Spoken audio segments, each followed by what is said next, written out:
here. Boy, am I happy to see you guys tonight. It's good to be here. We got a juicy topic. So let's just get right into it.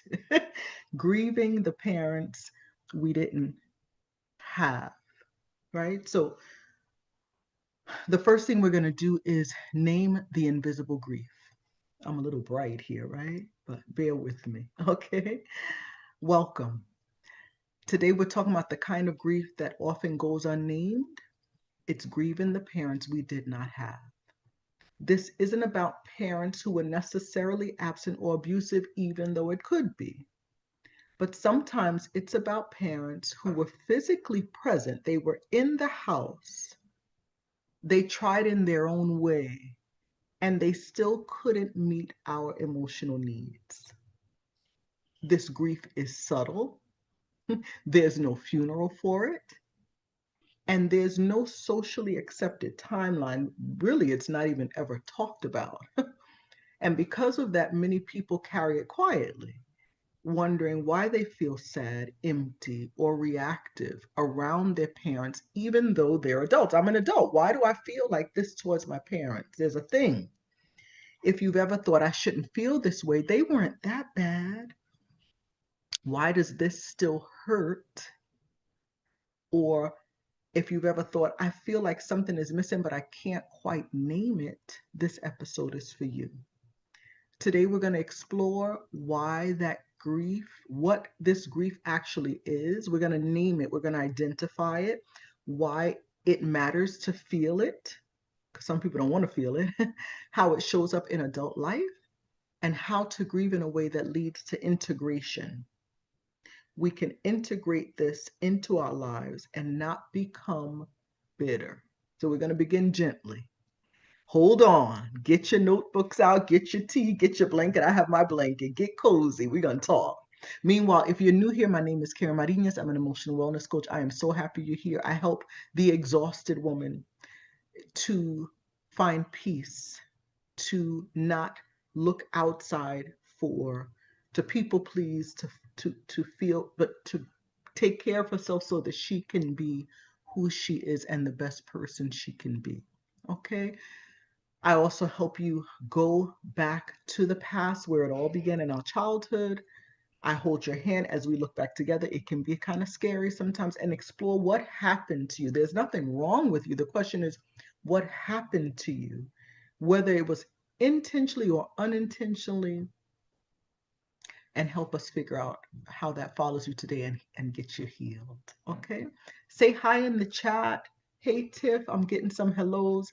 If you are new here and you cannot get in, just subscribe. Hit the subscribe button. About a minute later, you'll be able to say hi in the chat. Even if you're watching from your couch on your big comfy TV, can you grab your phone and just put a hi in the chat? I would love to know that you're here. Okay? And if you're seeing this in the future, please put a hello in the chat. We like to know who's coming in. Hey, thank you, Mags. What do you think, Maggie? Hey, Leah, you're here. Good to have everybody here. I love the support. So, what does it mean to grieve the parents we did not have? When we talk about grief, we usually think of loss through death, right? But there's another kind of grief. It's called developmental grief. It's the grief of not being emotionally attuned to, not being protected, not being seen or understood, not being encouraged or guided. It's grieving the mother who couldn't comfort you, the father who couldn't show up emotionally, the caregivers who were overwhelmed, critical, distant, unsafe. And this grief is not about blaming.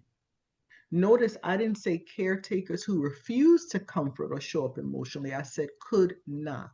There's a difference. So we're not saying that your parents were monsters, are monsters, they're horrible people. No, no, no. I'm sure they're not. But it's about acknowledging what shaped you. And the parents that you have today may be very different from the parents, the people that grew you. Look, I'm talking real South. The people that raised you. Many adults struggle here because the loss is unclear, it's ambiguous. It's a bit confusing because you're like, I just spoke to my mom earlier today. Your parents are still alive, perhaps. They may still be very involved in your life. So how do I grieve? How do I grieve something that never actually existed? The answer is by allowing yourself to feel the impact of what was missing. So we have to identify that. So I'll tell you first why we avoid this grief. We avoid grieving our parents, one, because of loyalty and survival. As children, we needed our parents. Admitting they failed us, even internally, felt dangerous. At 5, how could you say at 10, you failed me, mom, and where are you going to go? We depended on our parents. We needed them to survive. And that loyalty that we felt often follows us into adulthood. It's normal. None of this is wrong. It's just what we do. It's human nature. We also minimize. We compare our pain to others. So we say, well, they didn't hit me. Well, my dad was a good provider. My mom cooked for us every night. But the emotional absence leaves very real imprints in our heart and our brain and our nervous system. We're supposed to get what we're supposed to get as kids. And when we don't get it, our body knows. We know. But we can minimize it because we know so and so over there had it worse. No, your pain, don't compare it to others. Validate it. Okay? The other thing is fear of collapse. Some people worry, and I'm going to give you a little example. This box here. It's like it's closed up with a big lock on it. And we think, if I really let myself see what's inside this box, if I really let myself feel this grief, I will fall apart. I can't handle that. In truth, what overwhelms us really is not grief, but it's the unfelt grief. And so know this, avoidance does not protect us. It feels like it does because I don't want to see what's in that box. I open that up, I'm over, I'm done. It's too much. But what it really does, when we avoid the grief and the pain, it freezes the pain in place. And we're stuck. Do you feel stuck? Do you feel it in your body? Is it in your chest? Is it in your throat? Is it in your stomach? Where do you feel it? Because I know your body's giving you signals. So we don't want to avoid it. We want to acknowledge what happens. We don't want to push it down, push it to the side, avoid, minimize. No, minimize. No, no, no. We don't want to do that. Now, how this unresolved, this ungrieved loss shows up in our adult lives. How does it show up? Because when it goes unacknowledged, it does not disappear, the grief. It just shows up sideways. Like, oh, you don't want to face me? I'll come from around the bend. Here's what you may notice: chronic longing or emptiness, intense reactions to rejection, people pleasing or hyper independence. Are you hyper independent? No, no, no. I got it. Difficulty receiving care. No, people offer help and you choosing emotionally available partners. Oh, sorry, emotionally unavailable partners, and being a harsh critic to yourself. So often we're still searching unconsciously for the parent we needed. And that leads us to do these other things that are harmful to us. But grieving is not about dwelling in the past. Sometimes like, yeah, but if I go back there, we're not going back to get stuck there. We're going back there to grab information, bring it here, look at it, work on it, process it, feel it, and then let it go. We don't want to stay back there. What's done is done, but we need to grieve it. Grieving is about freeing yourself from repeating it. Because if daddy wasn't emotionally available, I could easily choose a spouse, a mate that is emotionally unavailable, right? If mommy was very critical towards me, I can be critical towards myself and also towards others, which pushes people away. And then I'm lonely. How come I don't have friends? No one wants me around because right. So we keep repeating the past. It doesn't go away. It's just we feel like we're ignoring it, but that's not really what happens. It's there. So when we free it, we can not repeat it. It's for our own good. I realize I didn't say hi in the chat. Renee, hey. And Priscilla, hello. Glad to have you here. Leah, Maggie, Tiff, and my dear Elvin. I'm looking over here at my other screen. Thank you guys for being here. So what's the difference between grieving and forgiveness? A lot of my clients say, oh, I'm over that. I've told you that, but I forgave my parents already. And P. Johnson, hey, good to have you. But grief comes before forgiveness. We want to, we don't want to look inside that box. So it's like, all right, I'll forgive you. And Candida, hey, girlfriend, good to have you here. Right? But grief comes before forgiveness. We can't forgive if we don't grieve. Forgiveness asks us to release the resentment. Grief asks us to honor the loss. We have to look at what and acknowledge what we've lost first. Here's a truth. You can forgive without grieving, but it'll feel hollow. It won't be whole because you can't grieve without becoming more honest. You need to really open the box, not just peeking it all the way up, face it. Grief says that mattered, that shaped you. I deserved more. That's what grief says in this process. And only after that can your forgiveness be whole, 100% truly authentic. And that's what we want, because once we can forgive and let that thing go, we're free from that. We're always working on something, but we're free from that. Lee, hey. Leah said grief asks us to honor the loss. Love that. Jenny, hello. Good to have you all here. Oh, this is great. See, if you don't go in the chat, I don't know you're here. So please identify yourselves. Okay, Lily, is that Lydia? Let me know. Okay, so if you're taking notes, this is the time to write down the steps. How do you grieve the parent you did not have? Number one, you name the loss. Ask yourself, what did I need most as a child? And if you want to put that in the chat, feel free. I won't call out your name, but we can share it in the chat. What did you need most as a child? Was it love, affection, hugs, attention? Alicia, hey Alicia. Good to have you. Okay, I gotta remember the code names. Yeah, name the loss. Someone said love and protection.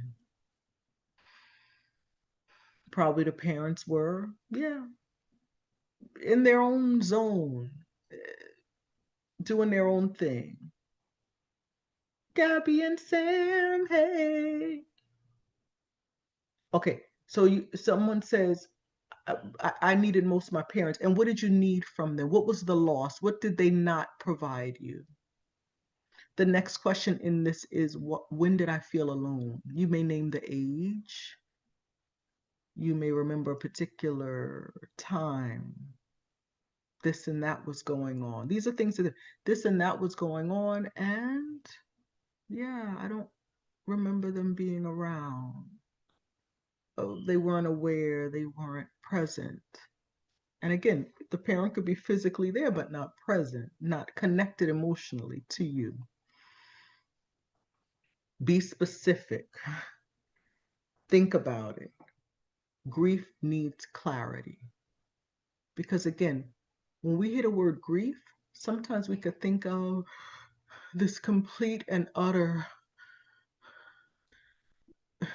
breaking. It's not breaking. I've had clients say, Karen, but I have to work. Like I don't have time to grieve. This type of grieving, you can set aside time for it. You can say, like, at 7 o'clock, I was like, I need to take a little quick nap. So I took a 25-minute nap, and I kind of didn't all the way fall asleep, but I rested, lights out, laid down, phone down. You can do that with grief because there'll never be time for it, but boy, is it worth it. You can say, I'm going to spend 15 minutes a day writing in my journal, and I'm going to go through these steps. And you could do step one. What's the loss? What did I need most as a child? Someone said their presence due to the circumstances. Yeah, I needed them there with me, but really with me. Name it. So grief, again, don't say, I don't have time. No, you don't need to go to a private island and grieve and say, I need 6 months leave of absence from my job to go and grieve. No, no, no. You can put it in the to-do list for the day, or you can set aside a Saturday afternoon. You could say, weekly, I'm going to focus on this and grieve the loss, what I did not have from my parents, what I really wanted. And I'm going to give you the steps. Okay, I don't want you to be scared of this process because it's very liberating at the end. Nor will it, some people say, if I open that box and I really look in it, I'm going to go down a rabbit hole. I don't think I could come out. That's not true either. I promise you, especially if you have support, you won't. You could if that's what you want, but you don't have to go down the rabbit hole. I promise you. Okay? So here we go. Name the loss.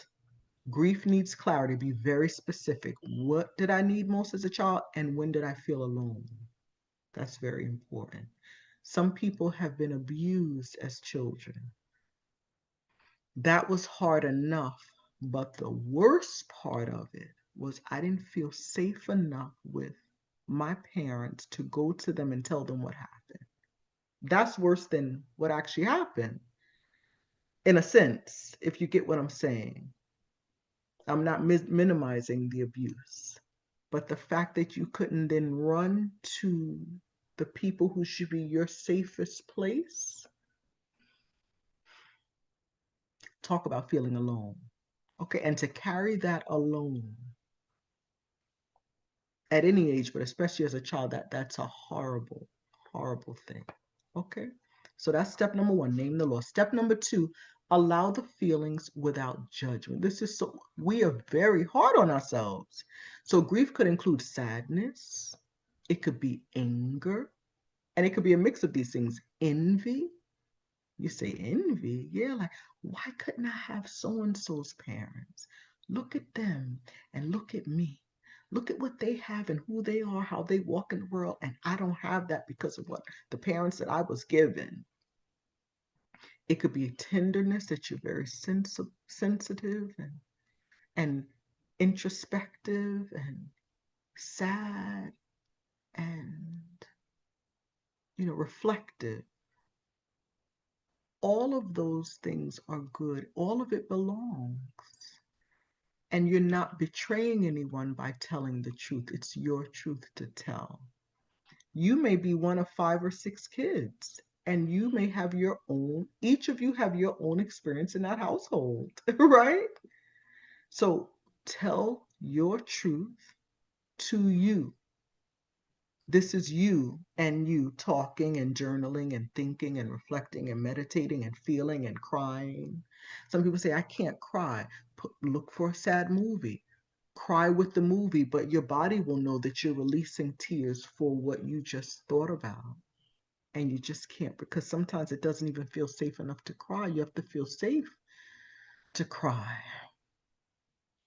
Let me look in the comments. Somebody said, I wish they would have let me be my age, not be dependent on me. Yes, you talk about feeling alone. When you're the child, but the adults put you in the adult position, what? Who's protecting me? Who's loving on and caring for me? I'm caring for them. That you knew as a child that the roles were reversed. That's not fair. It's not loving. It's not how it's supposed to be. Mm. And then grandma, aunt, uncle, siblings in the house, but parents living somewhere else. Yeah, mom in another country, dad living in another home. So pure abandonment. Not that it was, they said, I'm going to abandon her, but them, doing their thing.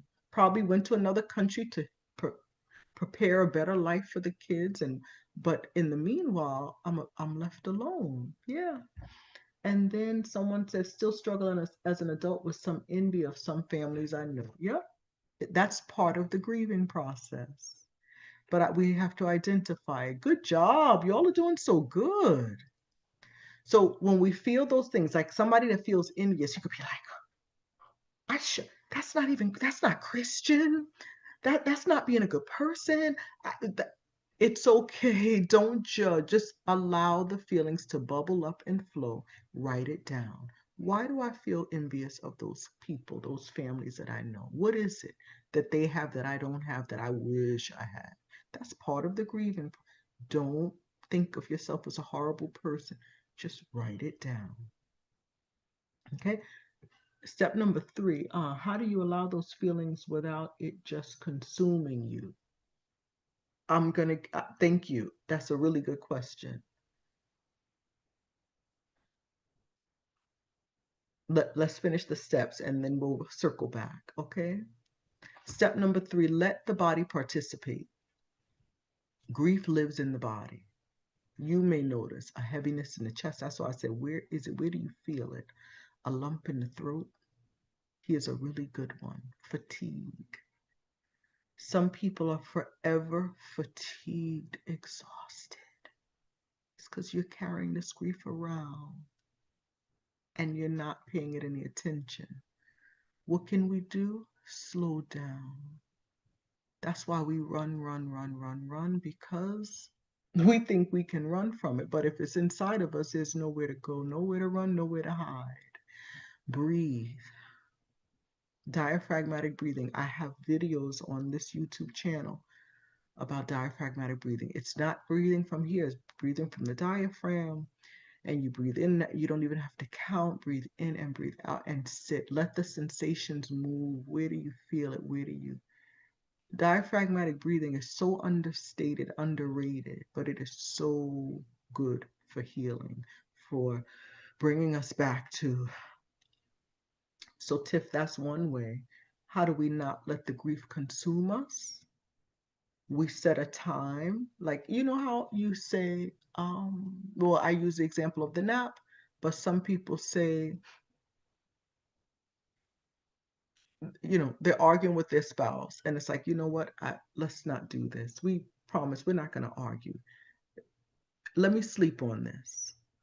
Let's both sleep and get up in the morning fresh and talk about it. Or you know what, in an hour, babe, let me cook dinner and then let's eat and then let's take a walk. Let's change. Here in the kitchen it can get too heated, but when we go outside, when we have like a change of environment, it seems like we can really talk and work things out. Let's go take a walk or let's go to a Starbucks or something, right? So you may be fuming inside, but you're doing your thing. You cook in there, you eat, and then you say, okay, and you'll go out and then you discuss it. It's the same thing with this type of grief. You've been pushing it down so much, it's probably not going to all come back up in one instant. That's what we feel. I open up, woo, a boogeyman's going to come out. It's not like that. So you can decide, I'm going to set aside this time. And one way to help you to get is diaphragmatic breathing. I promise you, it sounds so simple, but it helps the body to recalibrate, to get it back to, and you could say, I'm spending 30 minutes on this today. And after the 30 minutes, you shut it down and you move on to something else. Your brain will allow you to do that. It will. People have physically lost a loved one in death, like real death, and they still function. They go to work, they take care of kids, the kids go to school, and you're not crying all day. We, it's what we do because life goes on. Or you have moments, your friends say, let's go out, and you'll go out and you may be a little teary-eyed, but then somebody makes you laugh, and then you have the dinner and you watch the movie, and you're like, oh, thank you, that really pulled me out of that thing for like 2 hours, and then you go back home and cry some more, right? We know it can happen. You will not fall apart. What is it? And it will not consume you. I promise you. And if it does and you need help, then you reach out to Coach Karen and I'm here to help. I can hold your hand through it. But most times people can compartmentalize it and grieve, and then, okay, I'm coming back to this tomorrow, 8:30. And then you do a little more and do a little more. Because you're also discovering as you're going through these steps, it's a process. Before, it could have just totally consumed you, or like one client said, I'm not going down that rabbit hole. She said that because if you're doing it without knowing what you're doing, of course you can go down a rabbit hole, but I'm giving you steps. And if you follow the steps, it's more organized. Your brain can process it in a different way, more in an organized way, and you won't necessarily be consumed by it. Try it and let me know. Put it in the comments. Come back and put it in the comments. Send me an email, karenmcoach@gmail.com. I'm always ready, willing, and able to hear your comments. Or if you can comment below this video and let me know how it's going. All right? Okay. That was an excellent question, though, because that's the biggest fear for people. And if anybody has more questions, let me know. Life goes on. I grieve my parents' divorce, but I accepted it. Yeah, and it hurts. But you go to school, you go to work, you may have to go in the bathroom and cry. Then you come back out, you get your work done. That's how we function, unfortunately. So you can do this. Step number 4, release the fantasy parent. So we love living in a fantasy world. It's safe, it's happy, it's, with roses and tulips and candy cane and cotton candy. So that's why this is one of the most painful steps, because letting go of the hope that one day your parents will become who you needed is very important. Let it go. If it happens, wonderful. But you hoping for it and holding your breath for it, that no, you so it doesn't mean you give up on growth. It means you're accepting reality as it is. We have to face reality. And I know that fantasy is a safe place. It's sweet, it's cute, it's ooh, but it doesn't serve us because we need to stay in reality. Release the fantasy. Don't give this anything. Remember, release the fantasy. And with acceptance comes grief, because it's like when I'm working with clients and they come to they have these epiphanies and we talk and it's like, and they see the whole picture. At some point in the consultation, I'm like, that's something to grieve about for days, weeks, and months. The truth about this, the truth about your mom, your dad, your parents. Again, they're not horrible people, but it is what it is. What happened, happened.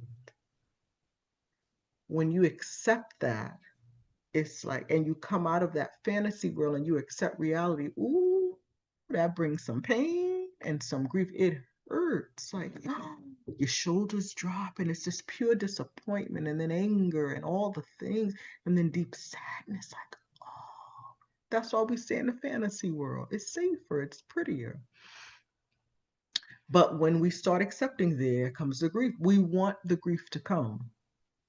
And with grief, though, comes relief. People, I've had couples that I know personally, and the husband's mom passes away, for instance. And the wife says to me, he hasn't cried. Like it's been 10 days. And she's like, because we know, shed some tears, bro. Like you got to get this out. Grief is important because once we grieve, as we grieve, it's a relief. You've had a good cry and you just cry yourself to sleep. It feels so good. With grief comes relief. So don't run from it, run to it. but we gotta accept, yeah, the real deal. And step number 5 is to begin reparenting yourself. We've had a lot of conversations about that here. Grief creates space because remember, when we have this unresolved grief, it's just sitting there. It's all through our bodies. When you grieve, and grieving includes crying and sadness and envy and anger and all those things, ask yourself, what do I need now? Because some of you've already put in what you didn't get. What do you need now? And how can I offer myself the care that I missed? So being abandoned, being given all this extra uh, responsibility as a child, um, not being seen. What were some of the other things mentioned? All the things. Them not being present. Yeah, there was another. Love and protection. How can you give yourself that now? This is where the healing becomes embodied. Because now you're taking action. That's another thing. When we think of grief, we think of mourning and grieving without hope, just like a despair, a despondency. And that's okay, it's nothing wrong with it. But that goes on and on and on because there's no hope. But when you grieve with a hope, at the end of the grief, there's always something because you could think, well, one day, right? There's always a hope. When you start reparenting yourself, you're giving yourself hope. You're saying to yourself, I got you, girl. We're good. Or guy, Elvin's here, and maybe some other guys are here too. So I can't just say girl. Um, I'm in control now. We're in control. And that feels so good. You can't spiral, or what was the term? Be consumed by it if you take control. If you're now filling in that gap, filling that space that it was left open, this is where the healing begins. Someone says, I'm progressing with the love of myself and care of myself. What are things I can do to provide protection for myself? Ooh, that's a juicy question. Let me think about that one. I know. Boundaries. Let me know. Does that resonate with you? Setting boundaries. Protecting yourself from the bullies that you encounter in life. Speaking up for yourself. Being firm. There's a stance. Don't mess with me, with a smile. Let me know if that resonates. Okay, LV, tell me in the chat. Okay, so this is where the healing begins. So here's the question: what do I need that I didn't have? Somebody who in the comment said, my parents put me in charge. I was the parent. I didn't get to be a child. Do you want to play? Do you want to play? You want a moment of fun? Have the fun. Do it. What do you want to do? Please put it in the chat. Hey, my Donnie. Yes. Someone said, yep, learning to say no. My Dawn, my cousin is here. Hey. So, what MP you had said earlier, I don't want to call out people's names. I want to protect you. They didn't let you be your age. What's something you would like to do for fun that you couldn't do? Maybe the other kids you looked outside, they were playing or whatever. Maybe you want to dance, you want to run. You're like, girl, I ain't running nowhere. What do you want to do? Play hopscotch, play a board game, whatever the thing, do it. Do you need to be with people who love on you? Pick up the phone, text them or call them, make the date. Let's do it. You like big groups? You like intimate groups? Do you need some alone time? Because you're like spent. There's so much you give and there are people and people need you and all that. Then carve it into your schedule today. Take care of you. And if you can't get that alone time at home because you have kids or whatever the case is, put it in your schedule. Go out, go to a bookstore, treat yourself to a nice lunch or dinner by yourself. I don't know. Do it. Tell me in the section, what do you need? What did you not get in childhood and you need or want it now? Put in the chat if you got to. Yes, that's it. Okay. LV says the boundaries. Thanks so much. Bullying is a constant in my life, even now. Yeah. And you're an adult. So we got a stance and a look. Practice it in the mirror. LV. Practice it. And that's how you can protect yourself. You don't know what that feels like to be protected by a parent as often as you would have liked. I'm sure you felt it to a degree, but as often as you were like, and the way my audience is here, hey audience. Okay. So, okay, y'all are right. And let me just focus. So, LV, make it happen. Practice in the mirror what you're going to say, how you're going to say it. It's the body language, it's the look, it's the sternness of your voice. Get it and protect yourself. Very nice. Okay. That's LV. We have PJ. She says, like a calm campfire on a cold night with a protected fire pit, friends nearby singing. That, okay, what is that, PJ? That's what you need? MP says, just feel free to be me without judgment or feeling guilty. Nice. Where does the guilt come from? Guilty about what? About having fun? About, because it's like, excuse me, you got some cooking to do. Was it always so much responsibility you couldn't have fun and now you feel guilty about having fun? Let me know. Dawn says family travel time. That's important and beautiful. That being together, it's the togetherness that we're in this and we're having a good time together. There's love and sweetness. MP says everything you mentioned sounds amazing. Yeah. So can we get it done, please, MP? Can we make some fun time? You have a lot of catching up to do. So that's the thing. That's what you missed. Dawn says she missed family travel time. So are you able to do that now with your family to travel? Can you arrange for that to happen, even if it's just a day trip or a quick weekend away? Because sometimes it's hard to organize schedules. You have grown kids, or you could just go with hubby, maybe, or mom. We can create what we didn't have. Now we're in control. See, as children, we didn't have control. MP had to get in that kitchen and cook that food and clean up and be behind, look out for the siblings. But now she could say, no, I want to rest, or I want to play outside. I'm going to do it. And she does it. She has the means, she's in control. We're in control now. That's the difference. And you see, Tiff, how by being in control and thinking about these things and doing them, how can we be consumed and go down a rabbit hole? Does that make sense now? It's so beautiful. Working on it. Good, Dawn. Nice. Very nice. All right. This is awesome. Some people ask me in the middle of a session, Karen, what do you do? You listen to all our problems. How do you take it? Like they're really concerned. And I appreciate it's very sweet. I nap a lot. Now that it's wintertime, how do I recharge myself? I got my fireplace on.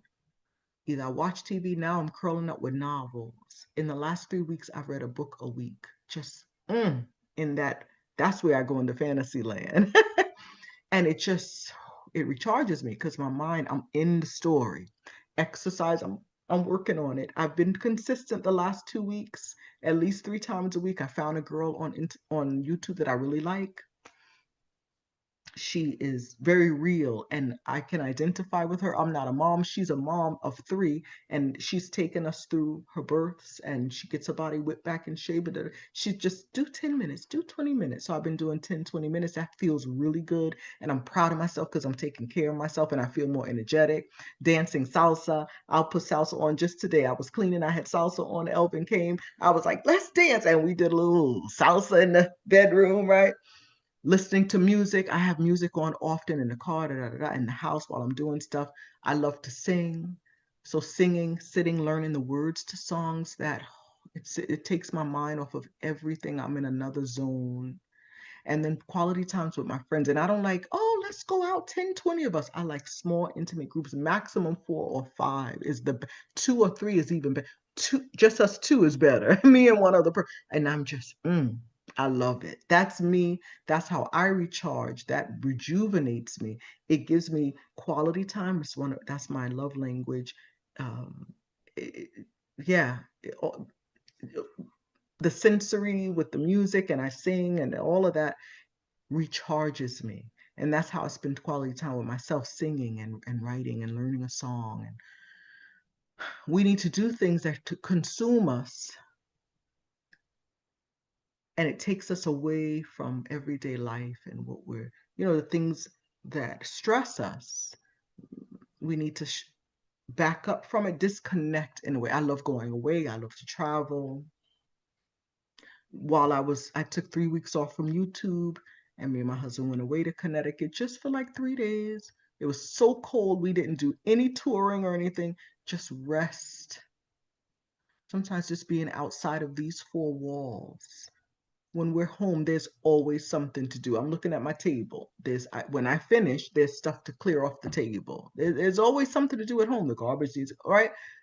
But when you're in a hotel room or an Airbnb, it's not it's like electric in the house. There's always something reminding you of what needs to be done. But in a hotel room, I could just chill, and somebody else is gonna make my bed, and whatever the thing. And it's nice just to travel and be away. And we didn't even go far. It was just like an hour and a half. It felt so good, just breathing different air. So we have to know what works for us and then do it. We're in control now. And can you see how that would help with grief? If you like to color, some people like to bake, some people like to sew and crochet and knit. Do it. Go get beautiful yarn, set aside the time. It's a part of the grieving process, but it helps so much so that we don't spiral. Okay. Um, okay. PJ says, sometimes afraid of being consumed by potential fire risks while grieving. But you can make s'mores. Cute. That's a cute analogy. Tiff says work in progress. Yes. Okay. CL says validation, but getting it now from really believing our loving, empathetic, and forgiving God and Creator does love me personally. It's taken a long time to really accept and believe that. Yeah, isn't that something?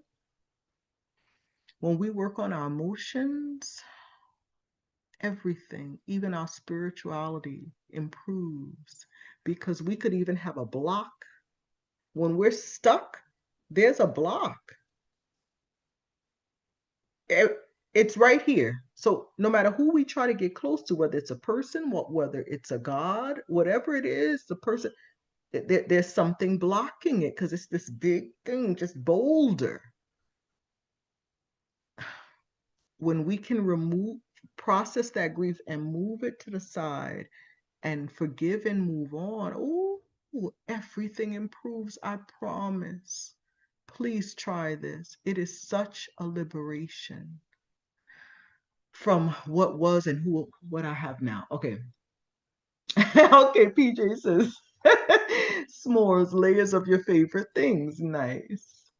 Uh, Alicia says, I love that beat time. Very important. Kanye says, I love music and dancing. Yes. Okay.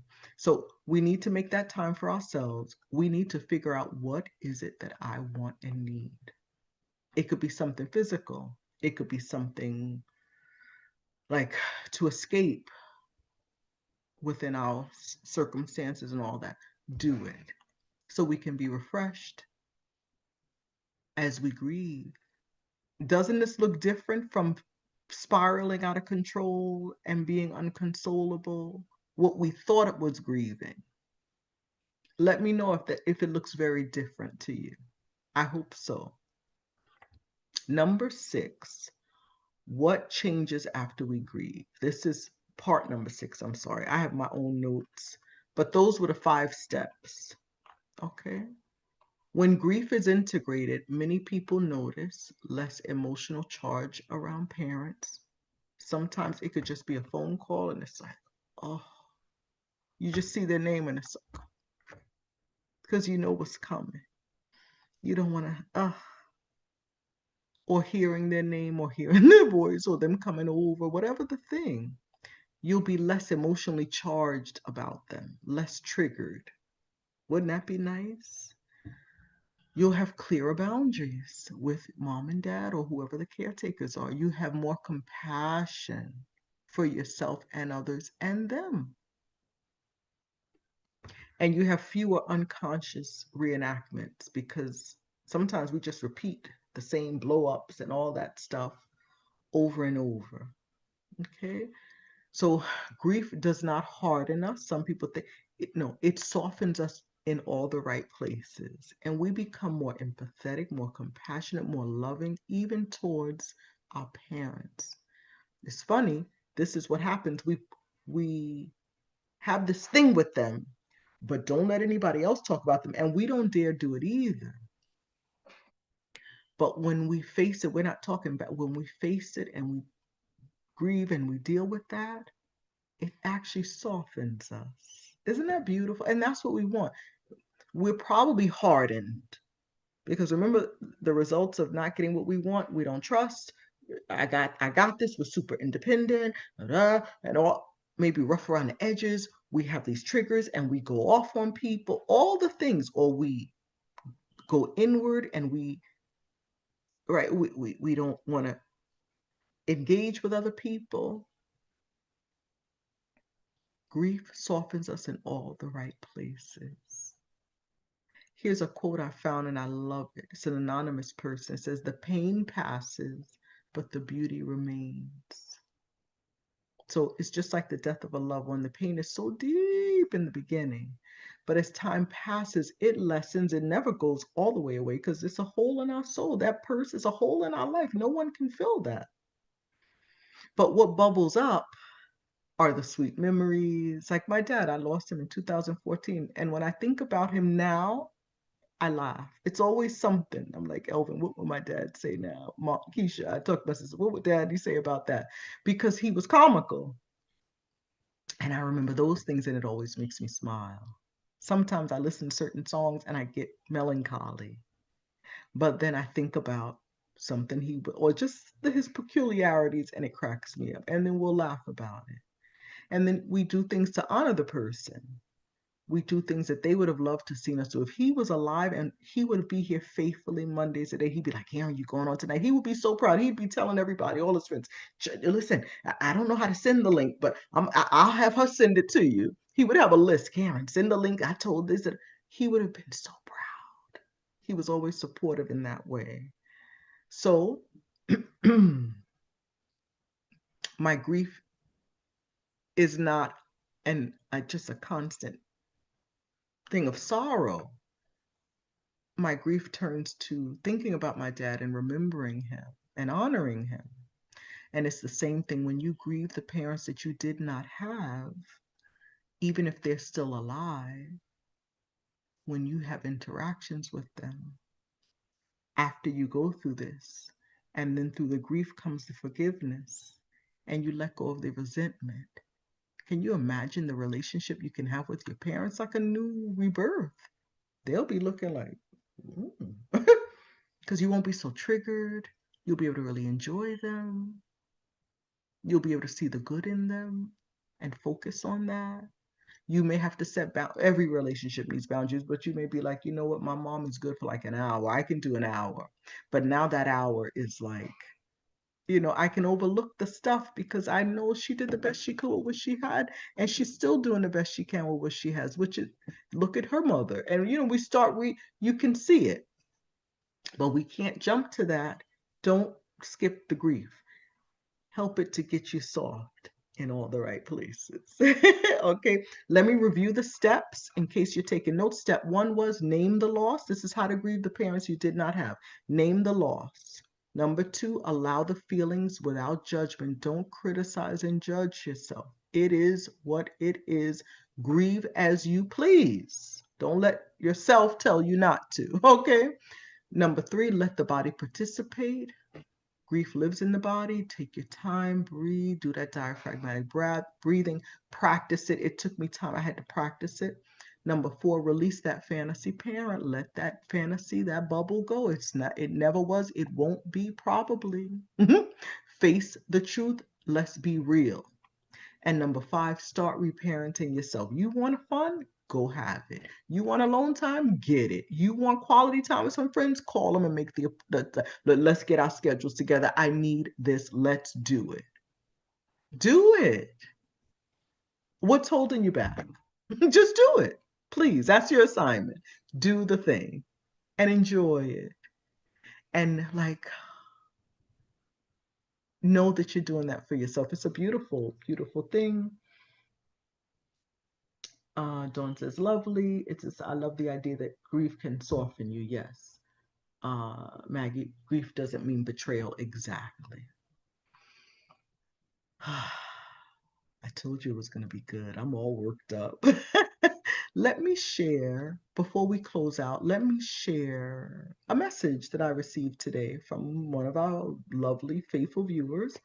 She said, Karen, I have no idea how to grieve what I didn't have. And I'm sharing this because she wanted, she didn't mind me sharing it. And some of you may identify it. She said, but as I reflected, I'm reading it here, as I reflected on the question, I found myself comparing my birth parents to my spiritual parents. So she has parents that have adopted her.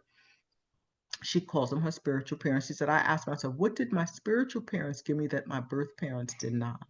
And as I'm reading this can now help you, the person that wrote this, you know who you are, to identify what you needed from your parents and now give it to yourself. So they made me feel safe. They created a space that allowed me to be open and vulnerable. They gave me guidance, good advice, protection without involving violence. That's interesting. They always made her feel like the child or the young adult, like she was, because they've been in her life many years. Quality conversations. They taught me basic life skills, cleaning, finances, hosting others. I heard I love you often. Wow. I did not have to regulate their emotions. Isn't that something? So she was able to be the child and they were the adults. I only needed a bit of attention, and that was not something I received from my mom, let alone from my dad. I won't say what she called him here. In my mind, the way I grieved that loss was by being content with the spiritual parents God gave me. And for a long time, that felt like enough. But now I realize that was not truly a way of grieving. So I saved this for the end because now that y'all have learned how to grieve, what do you think about that? Can you put it in the chat? What would you say to this person now? One thing would be give yourself these things. Even to hear I love you, you can say that to yourself in the mirror. Or, girl, you looking good after you put your makeup on, and compliment yourself. That's what you would have wanted your parents to do. And if you have a spouse, you would want them to do. If they don't, you're like, oh, did you see? You don't ever do it to yourself. Say it to yourself. We can't ask others to do for us, or we're not willing to do. The other thing is, she skipped over the grief. You notice that even as a young person, she skipped over the grief because it's like, I have a replacement. I don't need them. I don't need to grieve. Somewhere in you, you always feel like you need to, but again, it's like, I'm not going down. I'll leave that. And so I'll just find a replacement. And what a blessing. However, that longing and that agony and that sorrow is still there. It never leaves us. Grieving is a step we cannot skip over. We can't, because now this is decades later and she feels like, wow, yeah. And she still holds resentment towards her parents. She's still angry with them. So even though having the replacement of this beautiful couple that took her in and look at all they did for her, it didn't take away the sadness and the anger. We cannot skip the grieving process. Yeah. Isn't that interesting?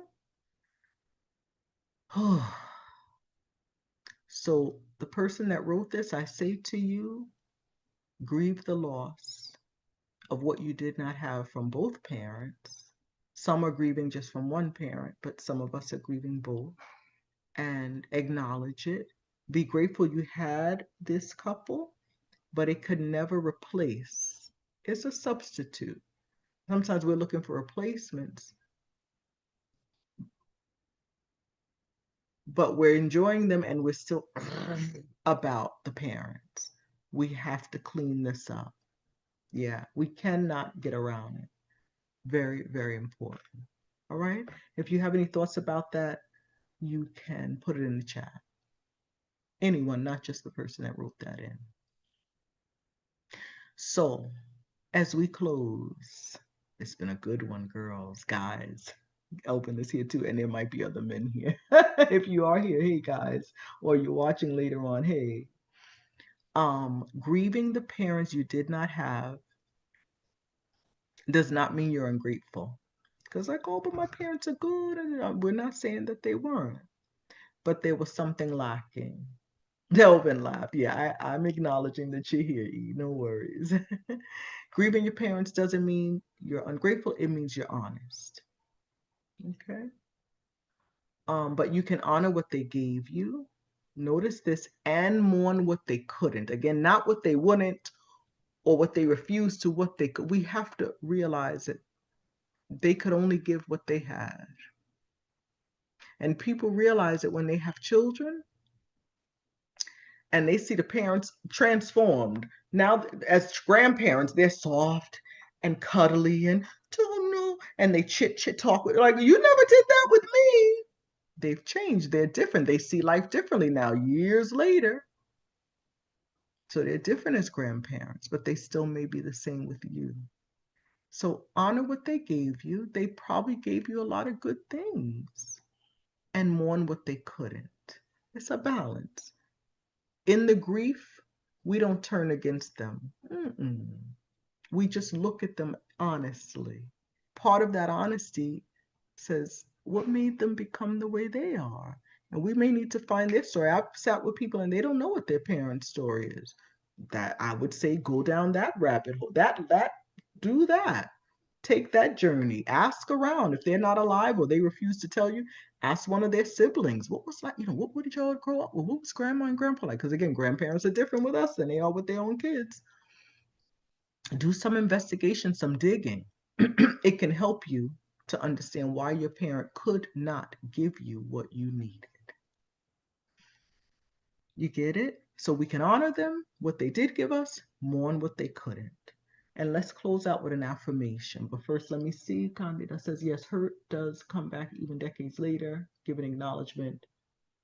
Grieving and acknowledgement is vital. Thank you, Coach Karen. You're very welcome. Moving forward on better health, mental health, and emotional wellness. Yes, yes, yes. Thank you for the help. Great coaching. Thank you, my love. Thank you. So here's a closing affirmation. I allow myself to grieve what I needed and did not receive. Also, my pain deserves compassion, not dismissal. I'm allowed to grow beyond my origins. I choose to offer myself the care I once longed for. We become our own caregivers. How beautiful. How empowering. We can reparent ourselves. Oh, I just love it. It's a nice thing to feel powerful and not powerless, not like we're stuck, we can't move, I don't know what to do, despair. No, no, that's not how we grieve the parent that we did not have. Any questions? Y'all had great questions. This was so good. And I have to acknowledge my friend. I won't call her out, but she's MP. And my MP friend tells me last week, she's like, Karen, I'm watching your video. This is last Tuesday. Karen, Deanne's here. Hey, my boobaloo. Good to have you. Kiss the kids for me. Listen. So my friend says to me, Karen, you got to upgrade. Girl, you in what did you say, 2006? Bring up 2026. Your videos, they're great. But the quality of the video, Karen, you need a new camera. You need a new phone. Come on, we got to up it. I'll help you. Let's do it. And I'm the type of person that I get kind of, I just do. And I don't necessarily think about, oh. Oh yeah. And I was always like, I need to get a better light, da da da. But it was really that I needed to get a different a different lens camera. I don't even know what this thing is called. But anyway, I got it. And tonight I think I look much clearer. What do y'all think? I'm very excited. So I was really excited to come on. I'm like, ooh, it's quite clear as I look at myself on the screen. But that's why we need vitamin people in our lives. We need good people to say, girl, let's get this thing together here. I love it. I love my friends. Thank you. Somebody in the chat said yes. So let's keep supporting each other. Let's keep supporting ourselves. Reparent ourselves. Give ourselves the protection, the love, the quality time, the acknowledgement, the I love yous, the hugs, whatever it is. A loving parent says, "Yeah, you go take a nap. You rest." Right? Give ourselves rest time without the guilt. Even if we feel the guilt at first, 20 minutes just to lay down, just to take a breath. We run. We do a lot. We are capable, men and women. We need time. Okay, I got some computer looking good, Karen. Thank you. Nikki, hey. Tiff says, beautiful. Thank you so much. It says, I did notice the camera was a bit different tonight. I was going to message you privately about it. I had to call out my friend because I'm like, thank you. And I was so excited. Leah, yes, looking good. Thank you. Now I really got to have my head together because it's much clearer. And we just keep getting better. So we're all growing, we're all moving along. I'm so happy to have you all in this community. If you're new here, please, in the chat is my link.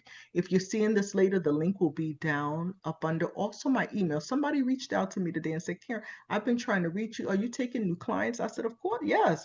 She said, oh, and I said, how did you get you? Oh, I was referred to you. I saw your videos, but I couldn't figure out how to get in touch with you. My email is right up under in all the show notes.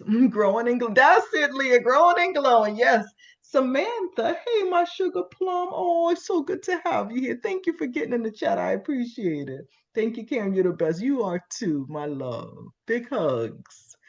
Um, so what was I gonna say? I forgot because I got excited that Samantha's here, my pooshy poo. But yes, we keep growing. We need good people in our lives. I completely lost my thought. If anybody remembers, you could tell me, but I don't know. Samantha, you just threw me.